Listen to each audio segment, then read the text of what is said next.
Hey everybody, how's it going? I'm gonna do a little video today. This video is about how I've become that guy that don't have any room to talk. Little short story here. That is the old shop. It'll be torn down. Little history behind that shop. It's horrible inside. It's like a haunted mansion in there. It's terrible. Started out in the front as a cabinet shop.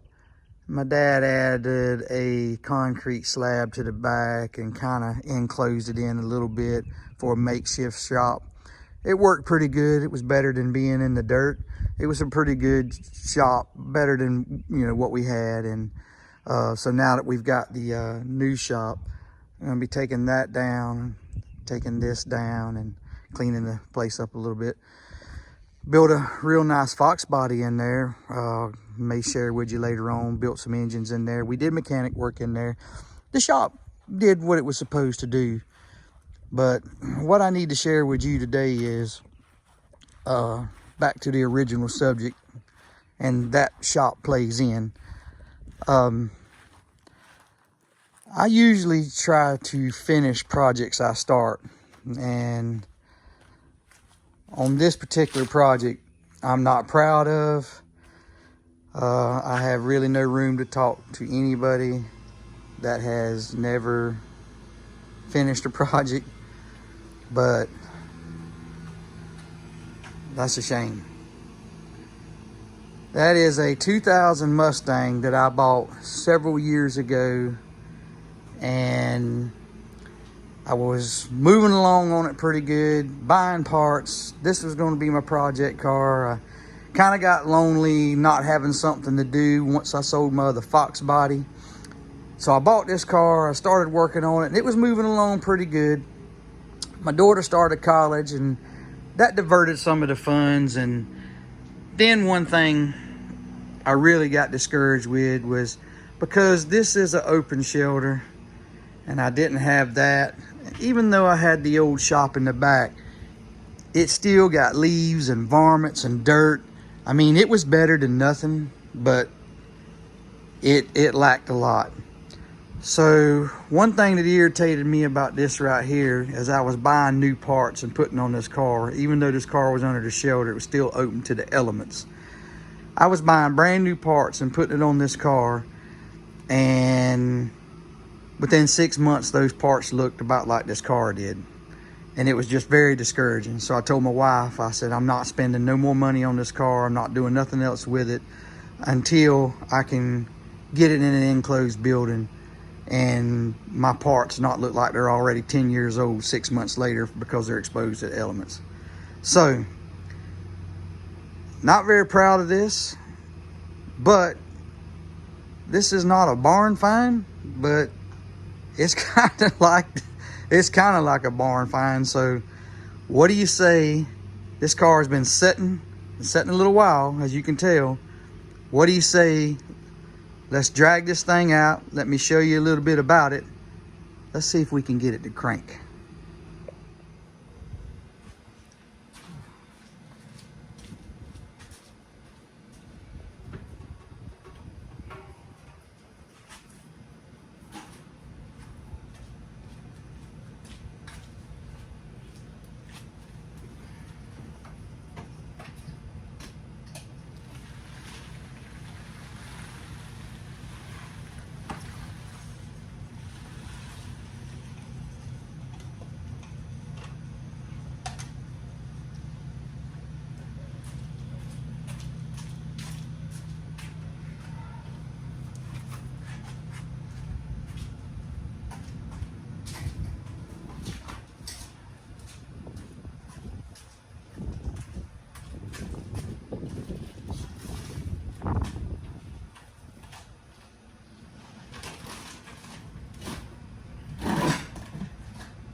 Well, actually looks a little better than I thought.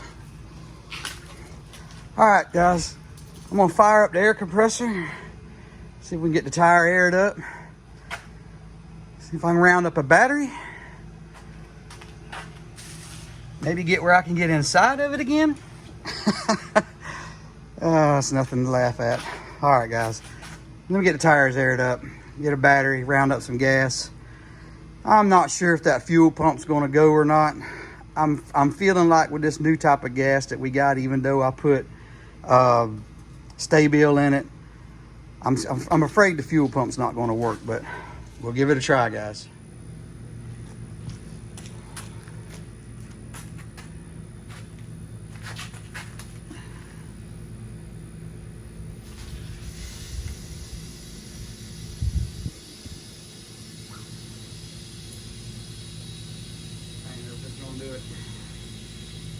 I didn't know if it was gonna do it.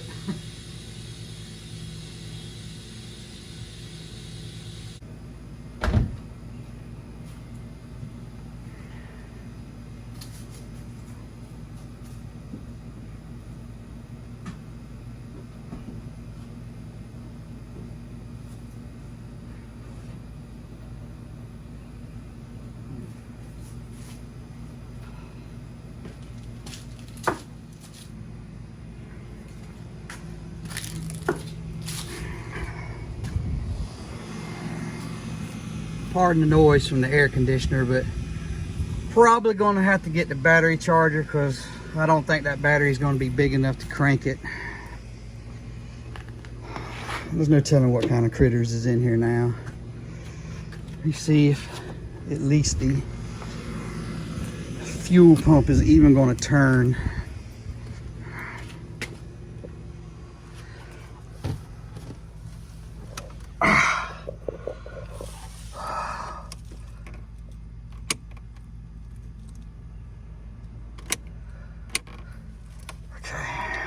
Fan's working.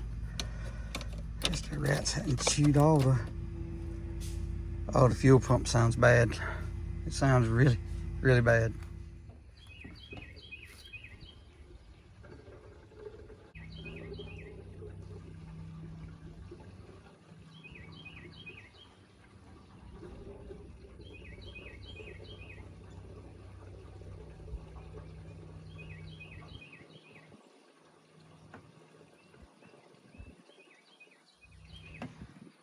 Maybe there was enough in there. I don't know if it's evaporated out or the fuel pump's quit. Sounded pretty bad. Man, this fuel pump sounded really bad.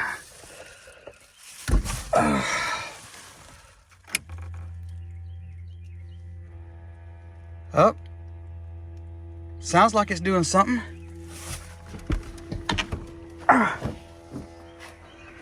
Oh man, what a mess I got here.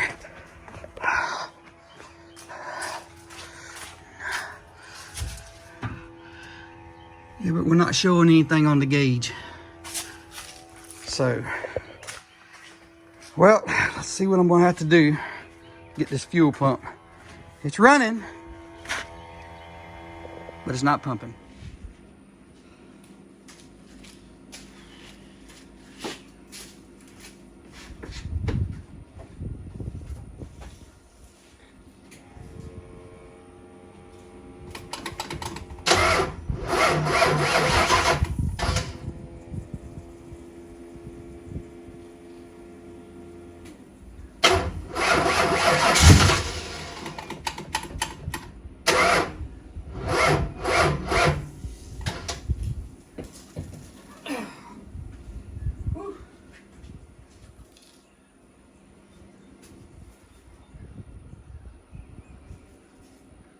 Not sure that battery's gonna do it.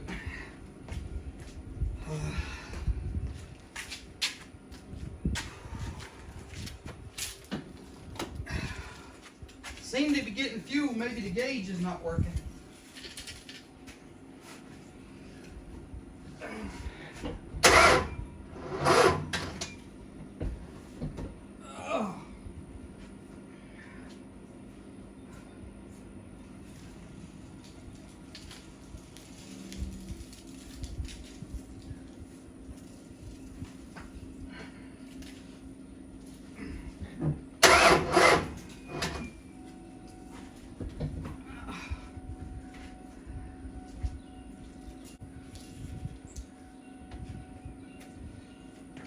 know, guys. Fuel in the carburetor smells pretty bad. That's such a small battery. I don't know if it's gonna crank it or not. So I'm gonna let that battery charge for a little while and we'll come back and see what we got.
Push some of the old gas out of the hose so it can get to the carburetor. Sounds like I got a rocker arm kind of tapping there. Hopefully when the oil pressure gets filled up good and it warms up, it'll quit. I never would have believed it would have ran that easy. I can't believe it.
Boy, this thing's got hot quick.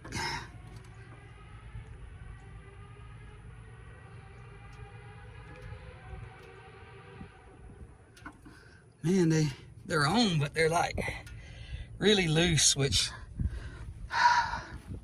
what you expect. It's been setting up a while. I guess their rubbers on them has lost some of their, whew, man. Oh man, look at those headers. And see guys, that's what I'm talking about. These were coated headers when I put them on. Look at them now, they just look like garbage.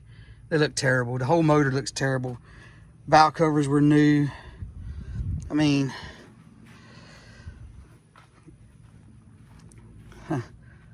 like that, huh? That's sporty, isn't it?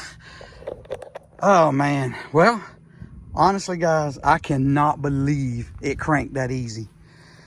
Fuel pump, once I got it primed, I loosened the hose. I ran some of the fluid out, the old fuel out, and plugged it back to the carburetor and got some good fuel up, and she crunk up. Sounds like the one rocker arm has quietened off some. Probably needs to be run a little bit more, but I got to check it over a little bit more before I run it. I honestly, I mean, it's not like it was sitting in a barn for 30 years, but it was sitting there a while, and either one or both of the brake calipers are locked up. I could tell it was pushing. Sadly, those were replaced when I parked it. I had already replaced them. Everybody that's had these Mustangs know these year models, these brake calipers are known for locking up. Sadly, I replaced those. That was some of the parts I put on, and now they're locked up. One or both. Feels like both of them, because I was having to push it pretty hard. So, all right, guys, it cranked.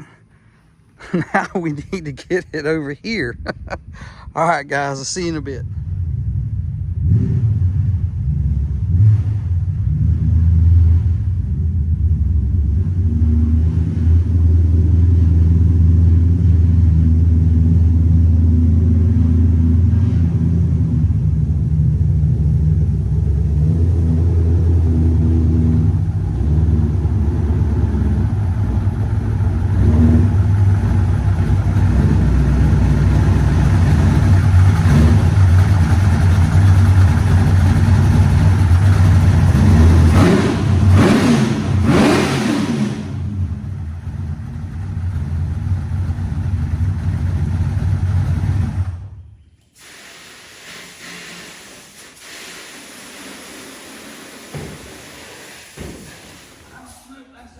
Come out there. That algae is into the pores of that fiberglass hood. I'm gonna have to have something a little tougher than this brush. May have to have something a little tougher than this dishwashing liquid. I'm using Dawn. Pretty good degreaser, I feel like.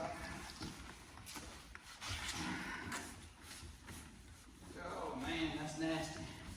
Terrible.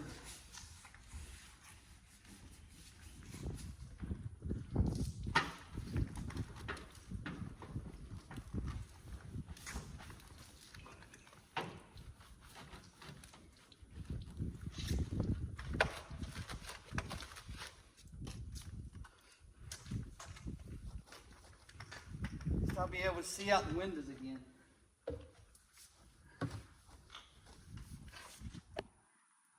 All right, guys, no way do I think that was a proper wash. That was pretty much just to let the spiders and the other critters that's had a nice hotel for the last little while, let them know that we're going to restore order around here. So that's kind of just to let the critters know, hey, it's time to go somewhere else. How sad is it when you have natural patina on a fiberglass hood? That's terrible, guys. I got to figure out something to get that out of there. I'm afraid it's into the pores of the gel coat. You know, nobody to blame but me. But we knocked a couple inches of crud off of it, and see if I can work on this hood and see if I can get this mold, algae, whatever this is, without scrubbing the hood down to nothing. All right, guys, well, it's crunk, somewhat rinsed off. Let the critters know it's time to move on. And now this thing can finally go indoors after it's about too late. All right, guys. When I do a little bit more to this and do a little bit more to this, I'll update y'all. But this was just more or less, I wanted to see if I could get it running. and it crunked better than what I thought after I messed with the fuel system. Ran better than I thought. So we'll get it in the shop where it can stay indoors now. Not that that really matters much now, but anyways, any future things that happen to it maybe. All right, guys. See y'all in the next video. Have a great day.